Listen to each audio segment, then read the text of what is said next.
한국 집값, 앞으로 우리 부동산이 떨어질 수밖에 없다라는 이야기들을 정말 많이 이제 썸네일에서도 보고 뉴스에서도 보고 그럼 정말 이대로 계속 무너지는 건가? 라는 생각을 하게 됩니다. 그래서 집 마련에 있어서 망설이시는 분들도 많으시고요. 미분양 주택 추이가 감소세로 접어들었잖아요. 이 부분이 유의미했다라는 말씀을 하셨는데 여기에 대해서 어떻게 반박해 주실 수 있으세요? 좋습니다. 제가 크게는 두 개로 답변을 드리겠습니다. 네. 그러니까 분양률을 낮췄다는 뜻이에요. 분양률을 낮췄다는 얘기는 아파트 건설사들이 부동산 시장이 정상적이라고 한다면 원래는 1000개를 분양하려고 했다가 분양률을 좀 낮춰서 300개만 분양하자, 이런 움직임인 거예요. 네. 이 분양률을 낮췄는데 네. 첫 번째, 분양률을 낮췄다는 얘기는 추가 공급을 안 했다는 뜻이 아니에요. 1000개를 공급하려고 했다가 네. 마이너스 1000개를 공급했다는 뜻이 아니에요. 300개를 공급하는 거예요. 네. 어쨌든 추가 공급은 있는 거예요. 네. 네. 기존 미분양주택 건수가 이만큼 쌓여 있어요. 75,000호가. 네.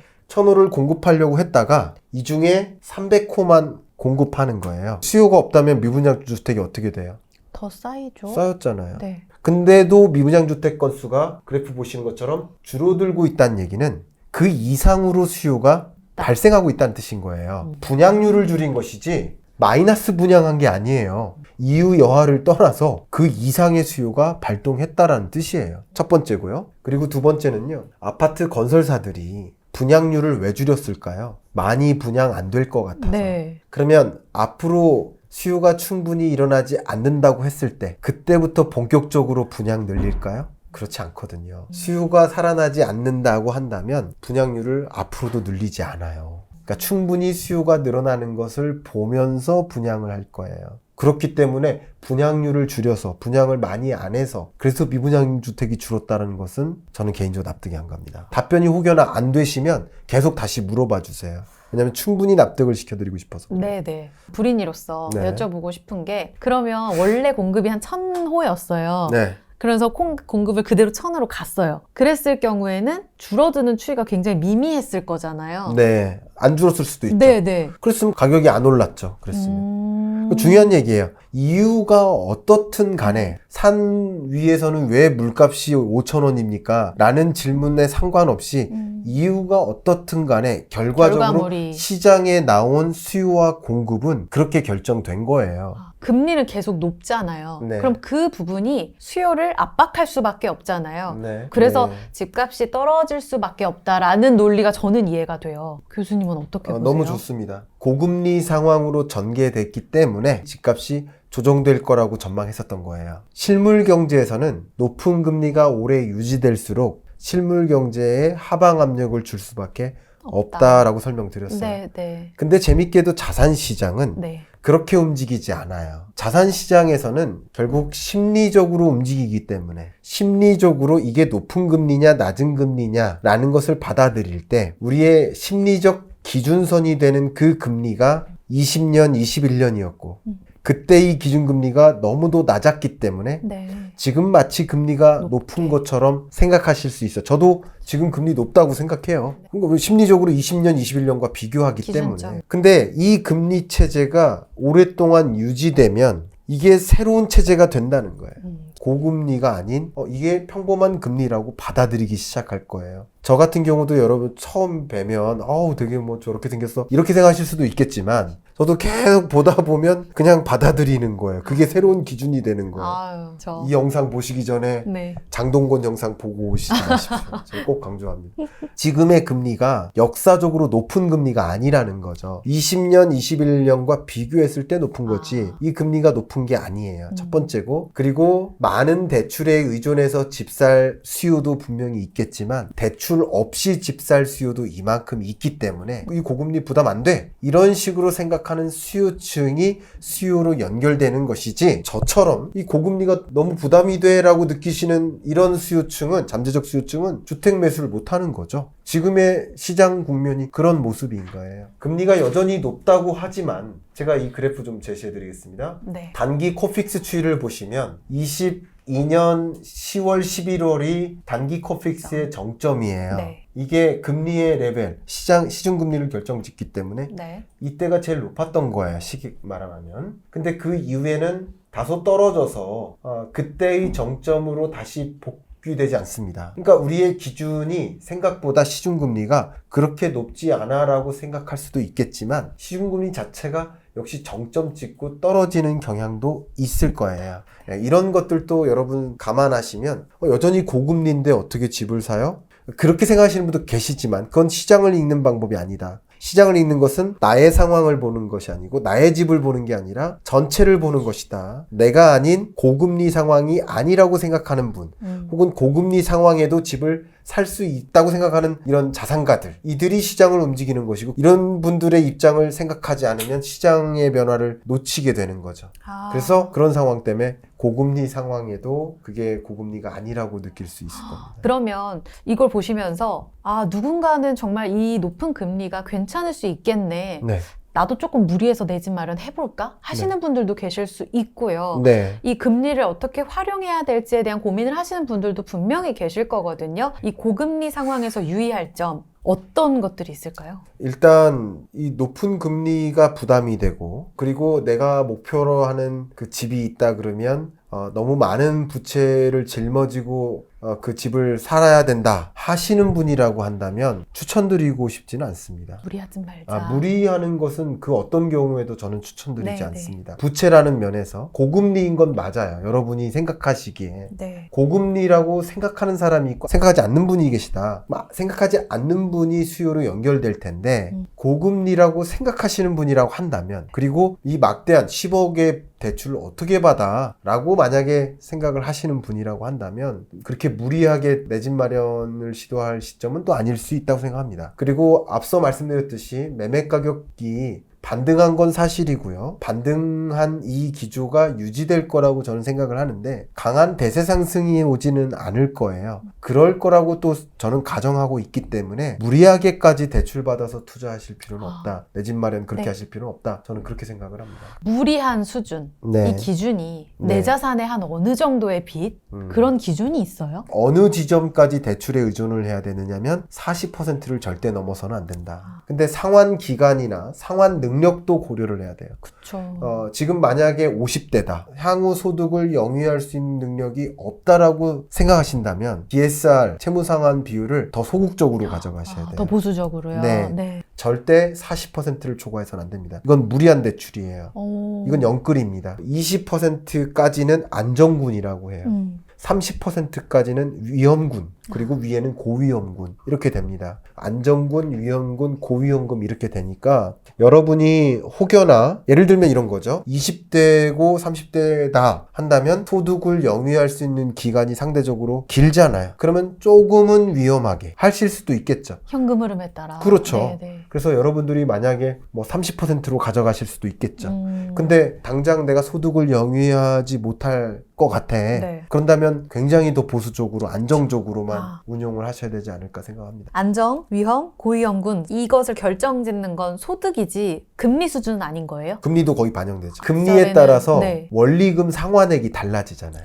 이자 상환액이. 네네. 결국 고금리일 때는 예를 들어서 1억을 빌려도 40%가 되기가 쉬워져요. 고금리일 때는. 그렇죠. 네. 근데 저금리일 때는 예를 들어서 2억을 빌려도 40%가 안 될 수가 있죠. 제가 극단적으로 설명을 드리는 거예요. 네네.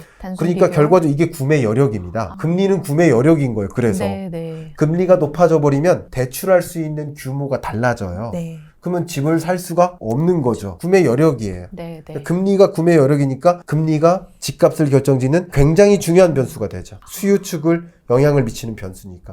굉장히 학문적으로 들어갔는데 우리 월급쟁이 부자들 구독자 여러분들이 공부하는 걸 좋아하셔서 이런 것도 좋아하실 수도 있습니다. 학구열에 불타는 우리 이걸 아셔야 구독자분들. 됩니다. 그렇죠. 그 레버리지의 기준점이 없어서 힘들 때가 많거든요. 죄송한데 모르니까 당하는 거예요. 낭떠러지가 앞에 있어요. 다 낭떠러지에 떨어집니까? 낭떠러지가 있는 줄 모르는 사람들이 떨어지는 거예요. 알면 피해가죠. 알면 됩니다. 제가 24년 경제 어렵다고 말씀드리는데 어렵으니까 포기하세요가 아니야. 알고 준비하시라는 거예요. 계속 길을 안내해주고 계시는데 내년 힘들다고 하셨는데 그 스태그플레이션이 물가도 높지만 경기 침체가 같이 오는 거여서 더 힘든 거라고 하셨잖아요.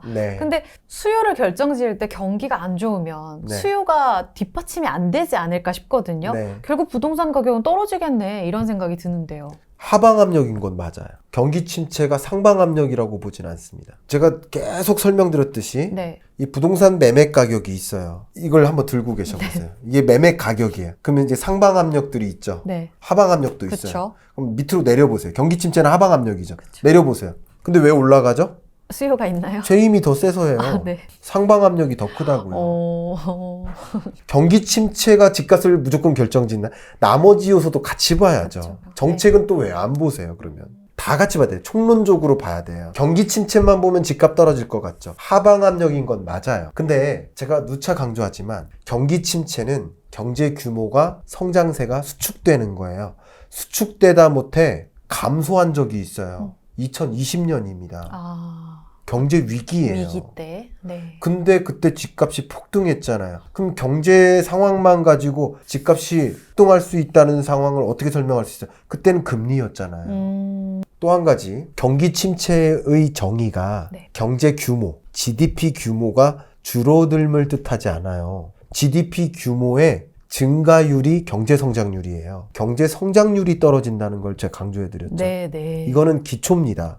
경제학의 정말 센 기초예요. 네. GDP 증가율이 줄어든다는 것이지 GDP 규모가 줄어드는 게 아니에요. GDP 규모가 줄어드는 건 마치 키가 줄어드는 거예요. 이해가시죠? 네. 그러니까 그런 일은 매우 이례적입니다. 우리 아나운서님 인생을 통틀어 경제 규모가 실제 줄어든 건 우리 한국 경제 규모가 딱 2번 있었어요. IMF 네. 외환위기 때, 네. 2020년 팬데믹 경제 위기 때. 두 번이에요. 이해가시죠? 네네. 그렇게 흔한 일이 아니에요. 경기 침체는 성장세가 둔화된다. 네. 그래서 그런 면에서 집값 상승세가 강할 수는 없어요. 이런 경기 침체의 요소가 아니고 경기마저 호황이면 제가 드는 힘이 세니까 올라갈 거예요. 네. 근데 나름 누르고 계시잖아요. 네, 그죠? 네, 그쵸. 그러니까 많이 못 올라가는 거죠. 그러니까 상승세가 강할 수는 없다. 이렇게 설명드리는 겁니다. 마지막 질문을 드려보도록 하겠습니다. 어떤 자세, 우리가 어떤 태도로 국민으로서 그리고 이제 내 집 마련을 할 사람으로서 혹은 투자자로서 네. 이제 다양한 각자의 입장차가 있을 텐데 부동산 어떻게 바라봐야 할까요? 예, 부동산 시장을 여러분 보실 때 총론적으로 보셨으면 좋겠다. 총론적. 코끼리의 모습을 제대로 보고 싶으시면 다리를 부여잡으면 안 돼요. 코끼리 전체의 모습을 보려면 산 위로 올라가야 돼요. 그리고 수십 마리의 코끼리를 비교해 가면서 보셔야 돼요. 부동산이라는 변수는 물가, 금리, 환율, 주식, 다른 변수들과 톱니바퀴를 이루면서 움직입니다. 총론적으로 보시라는 얘기는 부동산이라는 나무를 보는 게 아니라 거시경제라는 숲을 보시면서 숲 안에 있는 부동산이라는 나무를 견주어 보시라는 뜻입니다. 그 다음 부동산 시장을 보실 때 어떤 하나의 요소만 가지고 하락할 거야, 하나의 요소만 가지고 상승할 거야 라고 보지 마시고 네. 지금 같이 이야기를 나눴던 여러 다방면의 요소들을 고루 보면서 이게 상승 요인이 큰지 하락 요인이 큰지를 비교하셨으면 좋겠다. 그래야 다각도로 보실 수 있다 의견을 드리고, 또 한 가지 마지막으로 23년 상반기까지는 하락하지만 중반부터 상승 반전한다. 그리고 24년까지도 상승세를 유지한다 라고 말씀을 드렸는데, 혹여나 다른 의견을 갖고 계신 다른 전문가들의 의견도 고루 보시면서 정말 내가 뭔가를 놓치고 있는 게 아닌가, 내가 혹여나 지금 코끼리 전체를 보려고 했는데 저쪽 편에 있는 뒷다리는 못 보고 있는 게 아닌가 하면서 겸손한 자세로, 저도 그래서 토론을 즐기거든요. 다른 뷰를 보면서 혹시 놓치고 있는 게 아닌가 하면서 균형된 시각을 가져갔으면 좋겠다. 그래서 여러분이 만약에 상승 반전해서 올라갈 거야 라고 믿으신다면 하락을 주장하시는 분들의 이야기도 많이 들으시고요. 네. 하락할 거다라고 믿으시는 분은 상승한다고 주장하는 사람들의 이야기를 부정하거나 비난하지 마시고 어떤 근거하에 상승 반전한다고 주장하시는 것인지 다양한 이야기를 들으시면서 네. 그 부동산 분야의 여러 전문가들의 조언보다 그 조언을 이 월부 같은 훌륭한 채널에서 다 합체해서 더 총론적으로 들여다보실 수 있다고 생각합니다. 제가 지금 마지막으로 드린 이야기는 세 가지 다 결과적으로 우리는 총론적으로 부동산을 들여다봐야지 한쪽 구석만 보고 부동산 시장을 판단해서는 안 된다. 한쪽 구석을 볼 때 가장 유의해야 될 것은 나의 사정만 보고 혹은 나의 집값만 보고 판단하셔도 음. 안 된다. 시장 전체를 보시면서 판단하셨으면 좋겠다. 그렇게 의견 드립니다. 내가 이코노미스트도 아닌데 그걸 왜 봐요? 라고 생각하시는 많은 분들께 오늘 정말 자문자답할 수 있는 그런 강의를 선물해 주신 것 같습니다. 코끼리 그리고 부의 이동을 멀리서 바라보시면서 균형 잡힌 사고를 갖고 그런 시야를 갖고 여러분들이 정말 좋은 나무를 선택할 수 있는 그 기준점을 이 강의를 통해서 가져가셨으면 합니다. 2024 경제 전망 그 상흔점에서 여러분은 상처 남지 않은 좋은 판단을 하셨으면 합니다. 교수님 오늘 멀부와 함께 오랜만에 찾아주셔서 좋은 강의를 선물해 주셨는데요. 오늘 어떠셨어요? 초대해 주셔서 너무나 감사하고요. 24년 경제가 좋지만은 않을 것이다라고 말씀드려서 죄송합니다만 분명 잘 알고 대응하면 기회가 있다는 것을 또 느끼셨을 거라고 생각이 됩니다. 제가 이 책을 쓸 때 맨 앞부분에 시작을 다 올라온 줄 알았는데 아직도 오르막이다 하면서 시로 시작을 했어요. 제가 이 글을 그 프롤로그를 쓰면서 정말 펑펑 울면서 썼거든요. 그만큼 우리가 23년 경제도 어려웠는데 24년 경제는 더 어려울 것 같아요. 그럼에도 불구하고 그 시장을 제대로 읽어가면서 적절한 어떤 기회를 놓치시는 일 없도록 오늘 이야기가 좀 도움이 됐기를 바라는 마음. 정말 강의, 선물 같은 강의로 오늘 함께 해주셨습니다. 경제 읽어주는 남자 김광석 교수였습니다. 교수님과 여기서 인사 나눌게요. 오늘 너무 고맙습니다. 감사합니다.